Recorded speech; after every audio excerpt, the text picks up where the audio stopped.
Hey everybody, welcome back. That doesn't make sense anymore. So hey everybody, welcome back. So today we're going to be talking about Final Fantasy V, which was nominated for us by At Lurking Wind. That would be me. Yep, that's right. So guess who likes this game? Not me. I hate it. Yeah, it was developed by 500. It was developed by Square. Well, that was a quick one, guys. Developed by Squaresoft, published by Squaresoft. The world is square. For the Super Nintendo. Earliest release date in territory is in Japan, so that means we know the exact date. It was December 6th, 1992, in Japan. Who's with me to talk about Final Fantasy V? Slowbeef. Word on the wind. And I'm the Great Klaid. Hey, Yeah, we should have introduced ourselves with like the crystal titles. That's a little too nerdy even for No, us. that's ridiculous. No. I'm Compassion. I don't know. I don't even know what they are. All right. Yeah. So anyway, I've played the like, I'm like 4 legitimately times. not sure what part of Final Fantasy V that is, but okay, doesn't matter. I don't care. I want to talk about Final Fantasy V. Okay, so so let's start talking about Final Fantasy V by talking about the first time and method we used to play it. Like, when was your first exposure to Final Fantasy V? Starting with we'll go chronologically. Up or down? who here experienced it first on as a ROM hack, like a translated ROM? Me too. I didn't finish it though, but I did. Didn't finish it, but did play that. Yeah, Fill in later. So who's down with butts? Me! Yeah, That is a legit German name. And all the characters have German names. It's legit. Oh, nobody cares if it's legit or not. What people care about... No. What matters is Butts from the town of Licks is a stand-up kind of guy. Butts from the town of Licks. But do people like at home? Do they get that? You think? Do they know this joke or whatever? No, we're gonna have to explain it. So yeah, like his official name is Protagonist. like somewhere in a nebulous area between Butts and Barts. Official medias in Japan keep flip-flopping on it, but it seems to lean towards Butts. Well, When we got the PlayStation version on Final Fantasy Anthologies, the really bad localization went with Barts and a lot of things that were just damn wrong, so that's a little suspect. So what would the it GBA actually... continued Barts. What would he... what is the literal pronunciation of the... Batsu. Batsu. Yeah, do you know how like in Berserk it's Gatsu and it gets like kind of translated as guts is his name? It's like that. Yeah, it's like a lot of ah sounds when you're doing like attempts at foreign languages from Japan. That usually tends to mean something that we would interpret as in English a U noise. Ba. Like Banshu. I almost kind of like Batsu. In a different game, Batsu would be a decent hero name. I mean, it doesn't matter because I always rename the main character Xerxes. That's where... I always name him Butts. That's from now on. I think I'm going to switch to butts. So anyway, I started with Anthology to finish that train. You poor thing. The first official release in North America, right? Yeah. Yep. I got it on Anthology, but I didn't play it. Well, I was have not like played Anthology, and boy howdy, I'm glad I didn't. 8 when Anthology came out, so I hadn't even heard of the magic of the internet and ROMs yet, so... I would appreciate if you never mention that fact ever again. Sure, let me tell you about how when I was 6 I bought Final Fantasy VIII. There is a time too, and I think I might mention this, where it would be unthinkable that there would be a Final Fantasy game, especially a Super Nintendo one that I hadn't played. So I was super excited to play the ROM hack, etc. I didn't get through it. I also I had Anthology. I didn't really get through it, and then there was a GBA release next, right? That's the next one. Right. Mm-hmm. Yeah, those are the 3 official releases of FF5 until the mobile port happened, which subsequently got released. Yeah. That's just But I should feel I think it's worth mentioning too. There's an annual charity event we can talk about later, I'm sure, which got me to play the GBA version. Yeah, that's a very important point to an argument I have. Yeah. Anyhow, I see where you're going with this. So the crazy thing is, as you may have understood, like if you don't know this, you might have to turn in your retro gamer card at the door, because this is one of the things that like it used to be like there's 2 things that you knew that distinguished you as a nerd. for old games. The first thing was that, did you know the Japanese Super Mario Brothers 2 was actually the Lost Levels, and our Super Mario Brothers 2 was Doki Doki Panic, something. And the other thing you would know is that our Final Fantasy 3 is actually Final Fantasy 6, and there's 3 games we didn't get. Nobody be typing while we're doing this. If you're going to type, you got to mute. Sorry. It's okay. Let's keep that in. No, I'll hope to. I probably will end up doing it by accident, but it's not supposed to. That's right. This will remind you. Yeah. Hi, future Xerxes. Yeah, oh my God. Don't expose my ignorance, okay? Just don't draw attention to it. So just getting some revenge. Yeah. So there were a bunch of final. Yeah. So the North American releases of Final Fantasy 1, 2, and 3 were actually Final Fantasies 1, 4, and 6, I think. Yes. And because there were a couple that were just never released here, like the NES 2 and 3, which I understand are kind of like, not so great. Well, they also came out. Like the NES 2 was actually translated officially. Yeah. They didn't release it. Yeah. Yeah. But and then 5 was skipped over, so we never really saw it until later, kind of in the releases we were talking about. And you can kind of see why, I think. Granted, I liked it, but still. Yeah, I like this game a lot, but I think it was like basically what they ended up doing is they created a new Final Fantasy game to sell to North America, which people make fun of, but I think it was the right choice. So, the weird thing about this Final Fantasy is, well, I guess back in it was kind of like in the wrong time as far as North America is concerned, because story-wise, it's quote-unquote not very good compared to the others. And there's arguments to be had for how good Final Fantasy is in retrospect, Right. Because I know like the sort of hipster take is Final Fantasy 7 sucks and 6 is terrible too and all this stuff. But back in the day, these were like games you considered like really good and interesting stories with like character arcs and twists. And again, in a world with like a dearth of that sort of thing, Final Fantasy 5 is a little almost more like somebody described to me like a Saturday morning cartoon type of story where it's like the villain's kind of silly, like things aren't super serious. There are character deaths and arcs, but not super, grim dark. It's not like super detailed. It's a very light and breezy kind of story that doesn't really try to really hit up on the you should feel bad starting now quota that like 4 really likes to ham up and 6 also goes on. I think the reason why it does have that problem is because of the versatility of the game. So it's the second Final Fantasy game with a job system, unless you count the original. Yeah, that's not kind of a job system, but it doesn't really. Job system being like a thing where there's character classes, but you can switch and are supposed to switch constantly. Okay, because I'm having a lot of fun with this. Beef and Xerxes, and I think when you guys originally played the original Final Fantasy, did you guys know about the class changes? You mean like fighter? Considering that I never played Final Fantasy 1 to completion until last year. Oh, okay. Do you mean like? Do you mean? Yeah, I know what you mean. I think where fighter can become a knight and then become a ninja.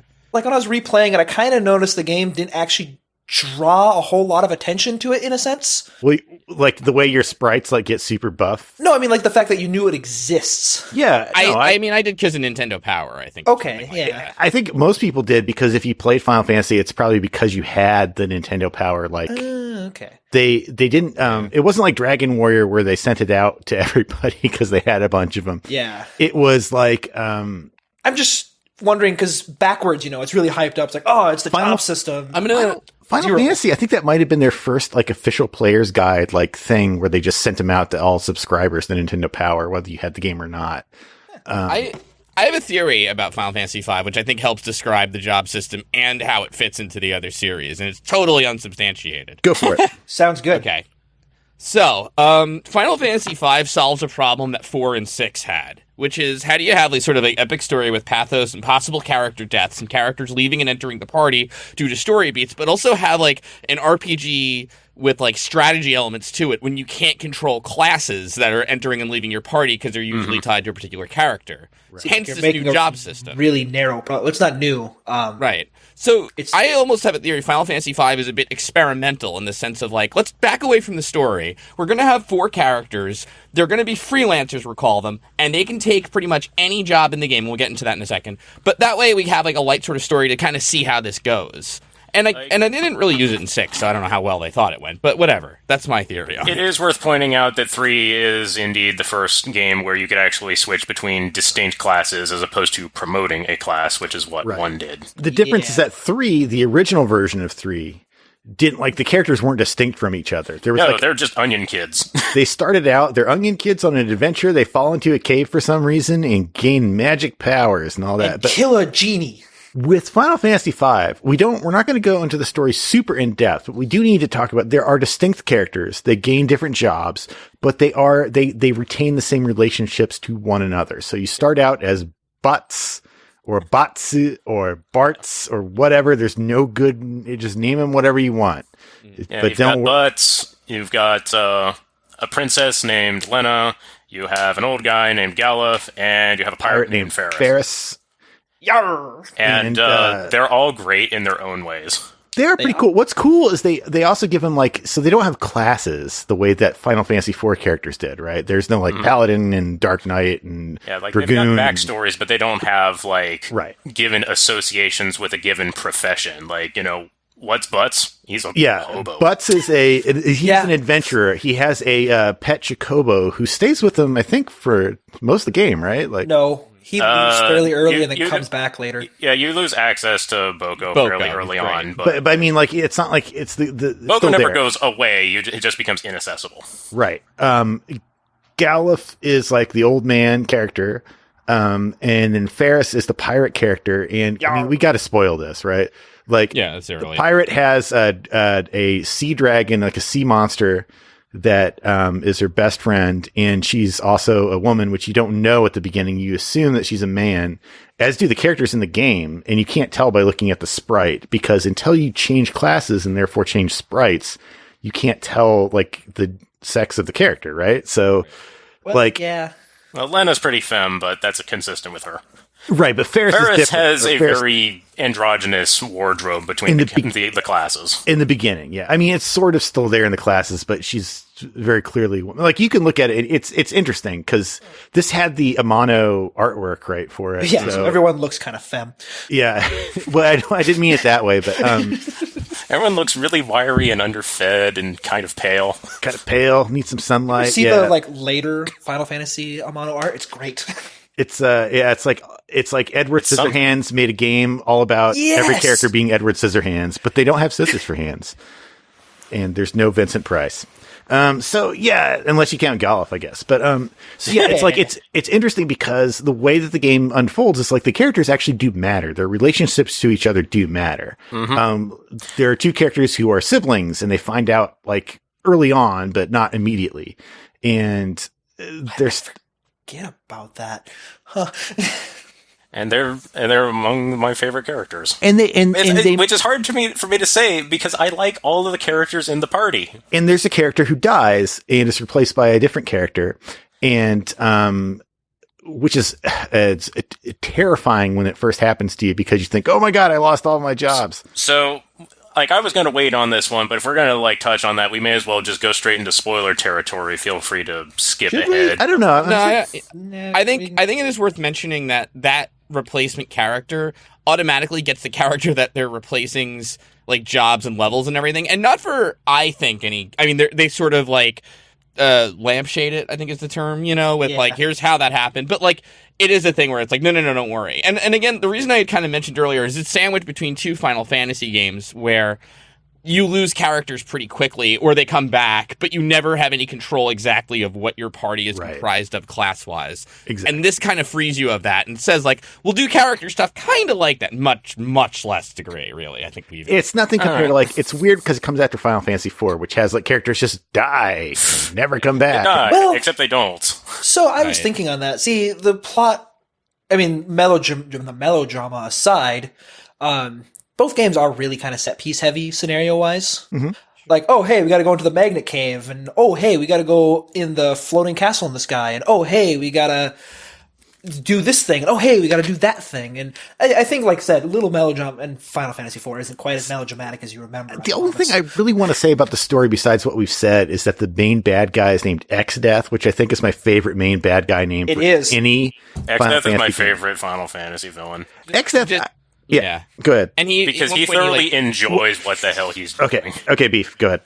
No, I was going to say, like, but, like, to get, like, to sort of the level of it, it's like, at one point, he becomes a splinter that enters a character's foot so that he can walk into some sacred cave and then transform out. Oh, Because I'm sorry, you finish. Final Fantasy V, I just mean, is like, I don't think 4 or 6 ever get that silly. No. You know what I mean? No.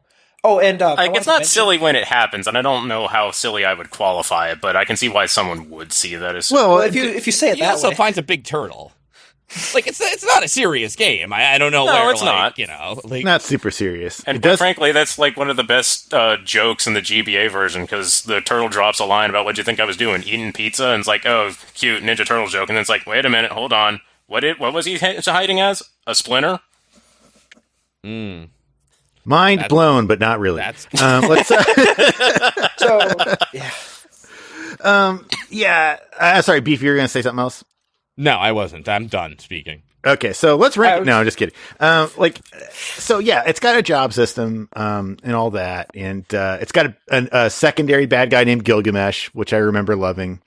Gilgamesh is everyone's fan favorite. So fan favorite that Gilgamesh decided to show up in just about every succeeding game after this. Got to be great. Gilgamesh. Yeah. So, but the main thing about the game is that, in addition to that stuff, and it does manage to be somewhat, affecting to the player, the way that the certain characters die and have relationships to each other and have a history that they kind of gradually piece together. And you love your Chocobo and all that. Like, who wouldn't? Yeah. You want to say Chocobo, and you want to you might as well just leave right now because it's Chocobo. Damn it! There's a song. It's a Joyzy thing. Sing it. Go ahead and be wrong. It is your prerogative. Ride that chocobo. They say it. They do. That's right. Sorry. So, what do you call it? But it's wrong. Yeah, I don't think. Chocobo. So let's talk about the levels. Yeah. Okay. Go ahead. So the neat thing, or what kind of with how the job system, both Final Fantasy 3 and 5 work, is so the dungeons in this game are fairly maze-like in a sense. Although this one does tend to get a lot more room by room compared to Final Fantasy 4. This one isn't really mazy all that much. There's like maybe 2 mazes, and everything else is fairly straightforward. Well, yeah, that's what I was kind of getting at. Was it was room to room to room. There's a couple I know, like right early on the ghost ship. There's and see once again going back to Graveyard scenarios. ships, yeah. Yeah. Cool area. Beef. What were you gonna say? I was gonna say, like, I think it's worth mentioning, like, yeah, the dungeons are definitely a lot, I think a lot more manageable. They're a lot more fun and interesting. A lot of them are short. Well, hold on. But Okay. the reason I say that is because the game has about 50 or so bosses, which Yes, is I was gonna hit that. yeah. That's And- where this yeah. game both shines and gives me a little bit of problems. Because with the job system, and always where Final Fantasy's had weird times with the job system, is this game is kind of puzzle bossy, where it's like, all right, you got to figure out my gimmick and set up your job system to fix that. Really? It's not that bad. Oh, No. disagree. That's wrong. It's not a Final like I Fantasy said, game if you that's can't muddle your me way through with no clue of what you're supposed to finish. be doing. I was going to finish up with this game solves the problem of Final Fantasy 3, where it was really hard on that and gets a lot better about it, but it still points you like you'll fight the big fire boss after the end of the big fire dungeon. Where else are you gonna put the fire boss? You gonna put the fire So- boss at the end of the library? No. Anyway, no. It wasn't it? No, that's where you use There the was never fire a fire summon. boss. What was I going to say? Well, I think the thing is that you have to understand that I guess before I'm going to say, this is possibly mechanically the most interesting and maybe even the best of the first 10 Final Fantasy games. Or Absolutely. Without a doubt, though. That's Absolutely. not even, I don't even think that's a close call. I'll explain why. It's seriously Final Fantasy 1, 4, and 6, which are the big ones, right? Your Wow. answer to, I mean, the big ones before, in that era. Your answer to how do I get past the gameplay challenges? I'll go as far as I can. I can't get any farther. I'll grind a bit. That's it. This is or I'll go back and buy armor, which means I grind a bit. Mm-hmm. 5 is like, no. We want you to use classes. We want you to explore all the abilities you have and get job points and learn stuff. And then you can retain some of the shit you learn from one job when you use it to another, make kind of cool combos. It's pretty deep, actually. Although, Any It's job grinding system, itself. any job system game that doesn't let you do that is not like a job system JRPG. Like, you've got to be able to combine skills, or else there's no point to doing it. But the problem is what's always baked into that is that you've broken the game almost by definition. Because I would not agree with that. Like, if we look at, how we have a lot of various set-piece bosses, it is entirely valid to just brute force your way through several of them. The number of Berserker-only runs that have been made at this point prove this. I'm not saying it's impossible. I've just, like I said, the game really pushes you to just go. It's not as bad as Final Fantasy III, where you have to be that one boss with all dragoons or something like that. But well, the big thing with 3's job system versus 5's is that 3 limits you on switching your classes. Like, in the original NES version, you have, like, points that you need to spend to actually switch a job. You don't have points, you can't switch, so you gotta go grind it out. In the remake of it on DS, they make it so that, like, you have, like, a cooldown period for your stats. In 5, it's just, you switch. Oh, you went from, like, Knight to Black Mage? Congratulations. Here's all the black magic that you know, and, whatever your equipment is. You're good to go. It doesn't cost you anything. If you reach a situation where you're like, okay, my loadout here is not adequate for the challenge I'm facing, there's no penalty. You don't even need to grind. You just need to rethink your strategy. That's it. Now, everybody hear me out here, because I have a suggestion. Like, the way I would fix a job system JRPG, like, I understand, I really like them. I like the idea of it. My problem with it is usually that there's a point towards, like, close to the end of the game where all your characters have mastered so many classes that, like, there's really no challenge left. Does that happen here? X-Death can be mean. X-Death is a bastard. Yeah, I mean, I guess the only reason I'm arguing is because I'm not sure about the thesis when you say, like, we got to fix. Is that like? Because I haven't finished talking yet. Yeah, like, so, like, the main. Oh, excuse me, pal. Let's here's a big fucking mic drop then. Well, it's not. I don't know whether I want to now. Maybe I'm just happy just to let you guys deal with it. Xerxes drew attention to himself. Xerxes experiences regret. Oh, no, not that part. I regret nothing, my friends. No, what I was going to say is, like, that I think is, in my opinion, like, is a problem with this game and also other games I really love, which I love this game. And I really love, a lot of the Dragon Quest games that have job systems too. But there's an issue. Like, I always feel like towards the end of the game, I feel like my characters have mastered too many things. And if there was, like, a better way, like, there's got to be some way of limiting the amount of stuff you can know. So here's the thing, like, having played through this game, several times now, and, at one point I played through the game, like, 3 times in a week. Usually I have mastered 4 jobs by about the 3/4 mark. So at end game, you're probably looking at, like, 6 jobs mastered per character, depending on how you're doing that. There are over 25 jobs in the game. Yeah, my character's usually like it is nowhere near all of it. It's like, if you want to get all of it, you can get all of it, but realistically, you don't need all of it, because there's like 6 or 7 best jobs. Not really. Wait, okay, all right. I mean, like, dual wielding, X item, double magic. You wreck shit.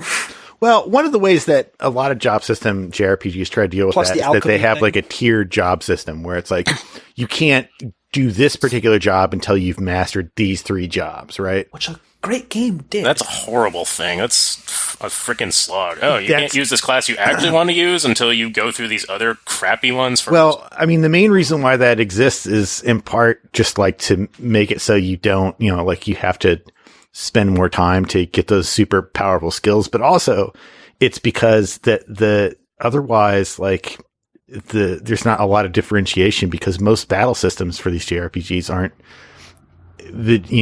diverse enough. They don't have as many different things you can do in them to justify 25, 26 different character classes. I think what Final Fantasy V does is that, like, the good thing is it's not super duper long, like a modern day Dragon Quest game, where you just keep playing and playing and playing, and your characters are just going to learn, like, a billion classes. And which I don't mind. I'm just saying, like, with Final Fantasy V, I feel like it's just long enough that you're challenged by the end of it, Yeah. And on the subject of gating, off the classes and whatnot, like, rather than, doing the route of you have to grind in these classes enough for this character to do this other class, instead, 5 gates things by plot. And you usually have most things by the end of about the 1/3 mark, but there are still things that can only be acquired later, and those are like the things that would like blow the game wide open, like Prime Job. And because it's a Final Fantasy game, it's all via crystals. Beef, what do you want to say? I didn't want to say anything. Okay, so let's rank it. All right, so you're going to have a chance to dump all over this game, Clay. Just give me a second. Well, that's fine. We're in the ranking I'm not section. going to dump it. Are we at the ranking section for real? I don't feel like we're at the ranking section. I got plenty to talk about. Oh, no. How much more can we say? So, first off, I want to point out like what I feel was the mastery of the design of this game. Beef mentioned the Job Fiesta, which is a 2-part subject that I want to go over. And the first part of it is that it encourages you to play through the games in the way that you wouldn't usually do so.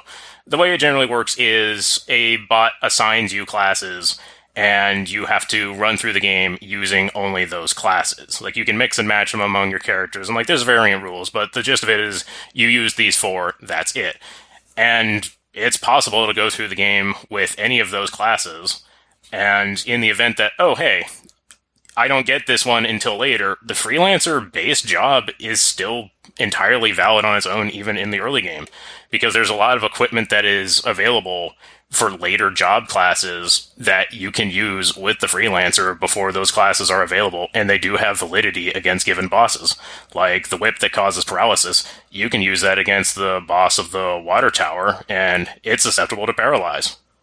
Yeah, I think what's nice about Job Fiesta 2 is that, like, you do get to, just a quick aside, but, like, you do get to MacGyver sort of solutions out of, like, because a boss will say, like, early on, you'll need a healer. That's, like, and it's a good design. It's, like, you're not forced to have a healer, but it really helps on this boss, and, that does blah, blah, blah. Yeah. Yeah, see, that's what I was kind of hitting at. And I grant you that it works. But I just wanted to, because everyone jumped over me when I said it, so, sorry. Go ahead. Oh, okay.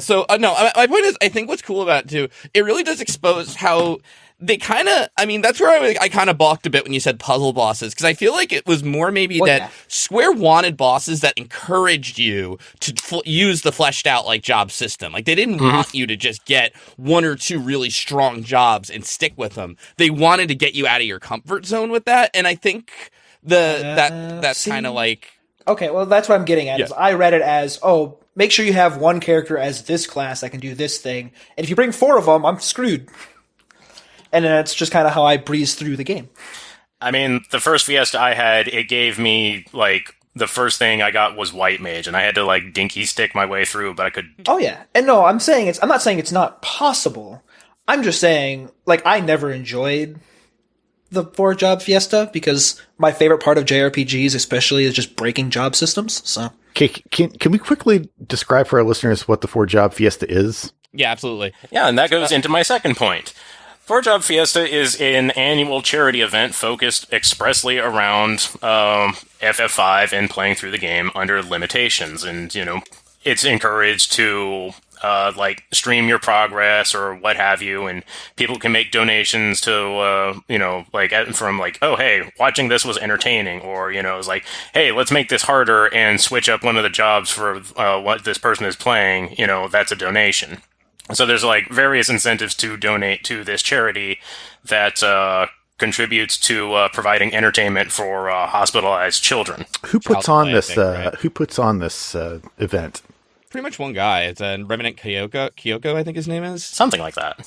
Yeah, it's Revenant Kyoku. Revenant Kioku. He has a Patreon as well. What time of the year does it happen? It's basically like in the summer. It's like it starts at like August, I think. Yeah, so it's like after summer games done quick.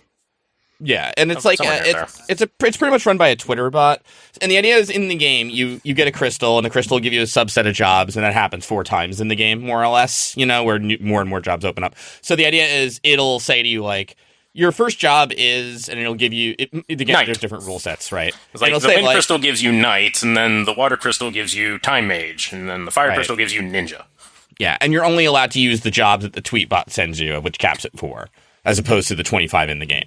So that's where like I got stuck on my very first run of it because I had no healers. So I'm like, okay, I guess. And the potions in the game don't heal a lot, which I think is by design. Yeah. Again, I think so too.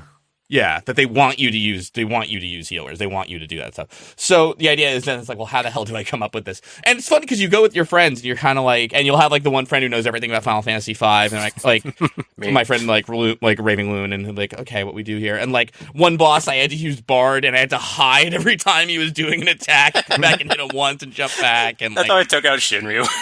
Yeah. Shinri, you can take out one of the super bosses by casting zombie on yourself and just reflect on the zombie and then just let everyone else die and just let him like hit himself over and over, and it takes like an hour. Oh man! Like there's all kinds of goofy combinations that you can come up with to defeat bosses, and the Fiesta really outlines, just how many approaches to the varying bosses there are. Because contrary to like 80% of the RPGs out there, bosses are not just flat immune to status ailments just because they're bosses. You can blind bosses, you can confuse bosses, you can silence bosses, you can berserk bosses. You can do all kinds of things to actually screw with the boss's momentum, as opposed to being, status effects are a player-only affair. Right, which is rare for a Final Fantasy game. And combined with the fact that a lot of the bosses are basically of the construction that they don't have gobs and gobs of health, so it's like by the time, you've got a working loop, you have to keep doing it for 5 more damn minutes, which is something that 4 is extremely guilty of.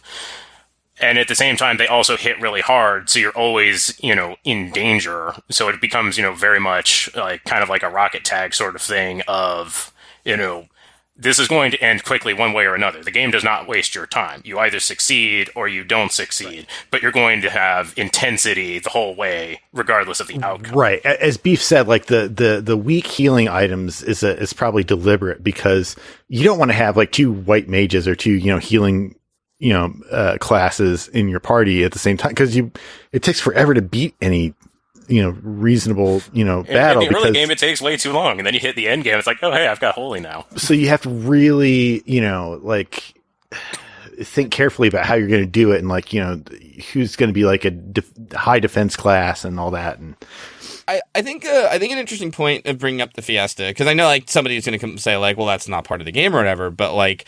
The thing is that this is a hard challenge to make into other RPGs. And it's interesting that Final Fantasy V has this sort of depth to it where you can add that kind of these kinds of restraints or constraints around it and make it like a new metagame kind of or emergent gameplay. Is that I don't know what and it still works within like the original design scope of the game without having to like make any alterations. Like they tried to branch off and do it for FF6 and like it's just like whenever you have the option you have to use these characters, and it's like you're not going to have access to those characters for like 2/3 the game. What's the point? It's kind of like Nuzlocke Pokemon in the challenge it provides. But that said, it also shows that like that's where I get the notion that Square kind of had some thought behind. I want you to use Knights on this boss. I want you to use Time Mage on this. You know what I mean? And like I want you to figure this out because later dungeons we're going to load up bosses and they're going to have gimmicks. So you better know how magic works here. Mister. And regarding like going into the ranking conversation, this is an extremely influential game. Most like RPG designers in Japan say that 5 is like one of their biggest inspirations, especially if it's like a job class based sort of affair. And like so among the industry, it's really influential. And then with the inclusion of Fiesta, which subsequently spawns attempts at Fiestas in other games, which started with 5. Here's a charity that's contributed over $100,000 to, improving the lives of ill children, and they're even they're still trying to perpetuate that. Which is like the whole like I know like people are really, and maybe it's not so much nowadays, but like a few years ago it was really popular like the streaming kind of phenomenon where it's like, oh, like we're not even playing games now. We're going to like watch somebody else play the games. But like, there's like a community aspect to this that can be harnessed for good. And this is an example of it. It's just like, this is a fun thing to do. And, it's like awesome games done quick. It's like, it's a fun thing to do. It's like a yearly thing. It's cool.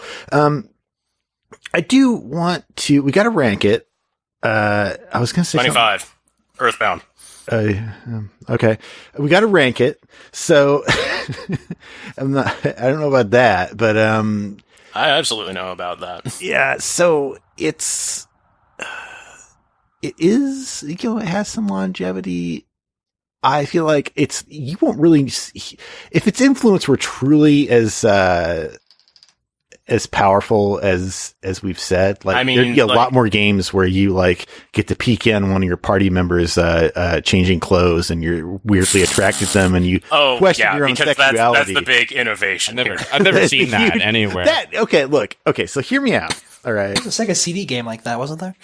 No. There's a lot of discussion that goes around regarding Faris, because depending on like what script you're looking at, like either Faris is a trans man or is a cross-dressing woman, and regardless of how it shakes out, Faris gets treated very respectfully by the party. Right. They just accept that Faris is Faris, and Faris is basically the biggest badass in the game, except for one moment. A lot of people argue that Faris is the actual main character.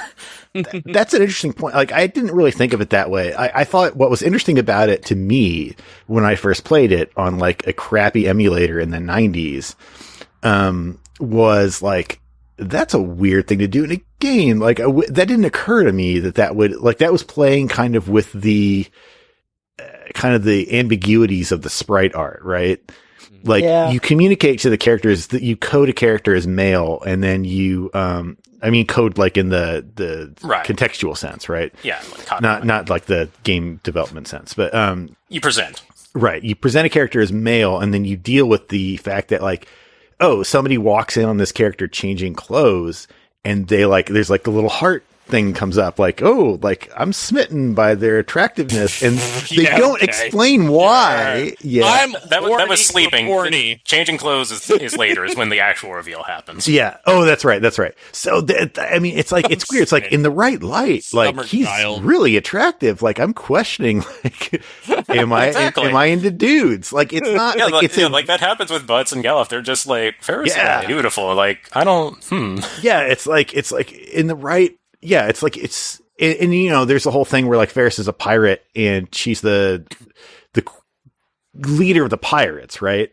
And the pirates all accept Faris as their leader, and you just kind of assume Faris is male, but the pirates don't say anything about it, right? Like going into Faris's backstory, they found Faris when Faris was basically a toddler. They have to know. Yeah, they right, exactly. So. Like, they don't say anything about it, but, okay. They fully accept Faris for being, the colossal badass they are. Yeah, exactly. So it's like, I think in the modern context, like in the way that we would look at this character now, there's still something to be seen there that, definitely did not occur to me in the 90s. I'll just say that. But at the same time, that was an interesting concept to put into the game, because it's like the two other male characters in the game, like, they think Faris is a man, and they're like, I think Faris is kind of hot. Like, it's, you know what I mean? Like, at the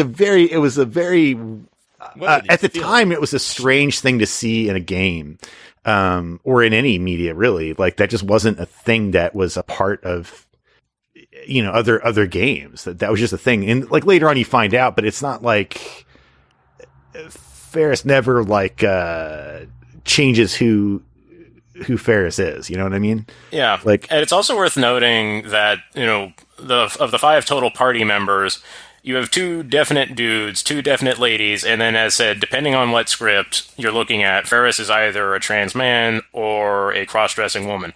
Either way, you don't get ratios of, ladies to dudes in a Final Fantasy game like that until you hit 10-2. Yeah, that's true. And then you get another character later on.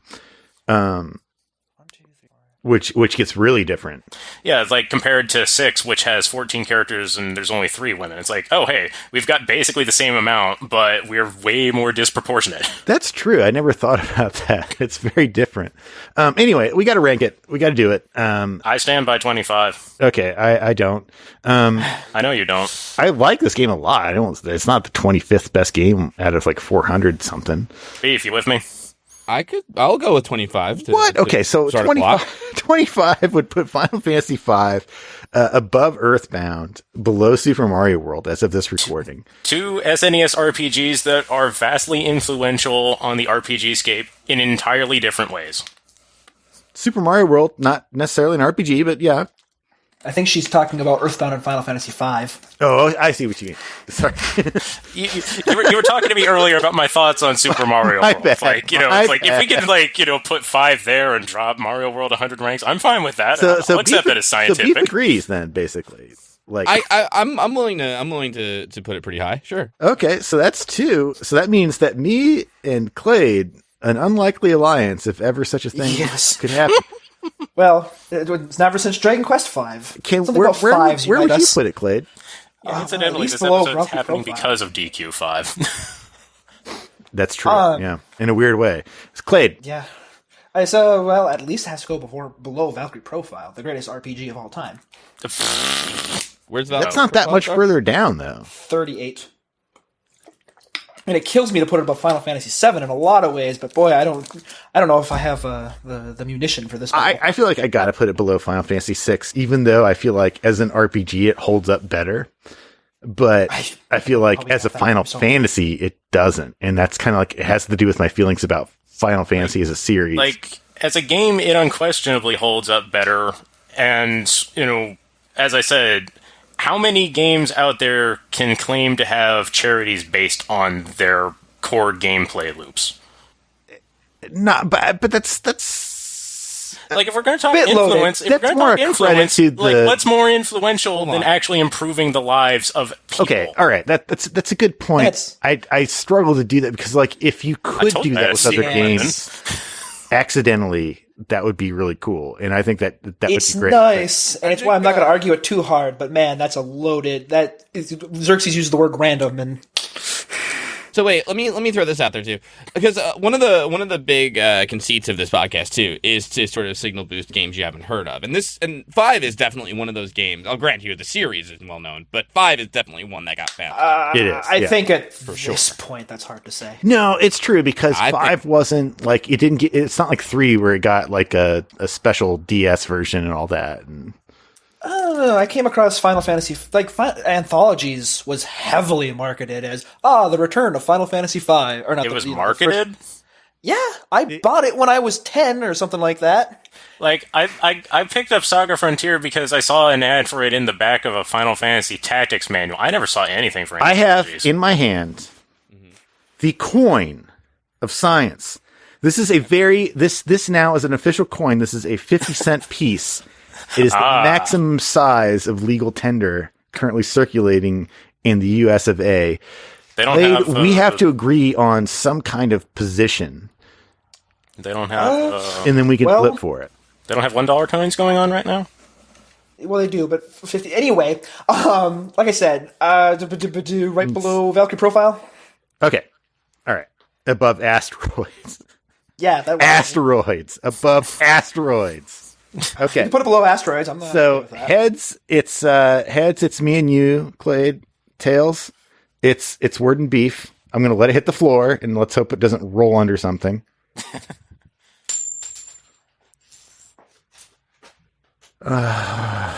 It's Tails. So it's Tails. It's Tails. That's where it goes. Where did we say it went? 25. Below Valkyrie Profile. No. Go away. Below at 20, so below Super Mario World. I'm going to submit $10. Klaid, you're now a berserker. Final Fantasy V. That's where it goes. Right under Super Mario World. Right above Earthbound.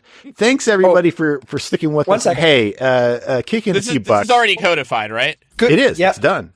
But I want to. Okay. I don't think it goes that high, really. But I want to say.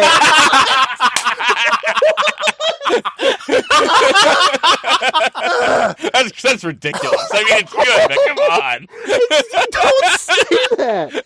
I'm just joking. Oh my God. This is like the cartoon character who like goes, now I've seen everything, and like puts the revolver in their mouth and pulls the trigger. Yeah. That's where I'm at right now. All right. Good night, gentlemen. All right, Good night, everybody. That's where. And good night, ladies. And, Who dress like gentlemen. Next time the 4 Job Fiesta comes around, kick in a few bucks and make some kids' lives a little bit better. Thanks, everybody. Peace out. I'll probably be streaming again at that point.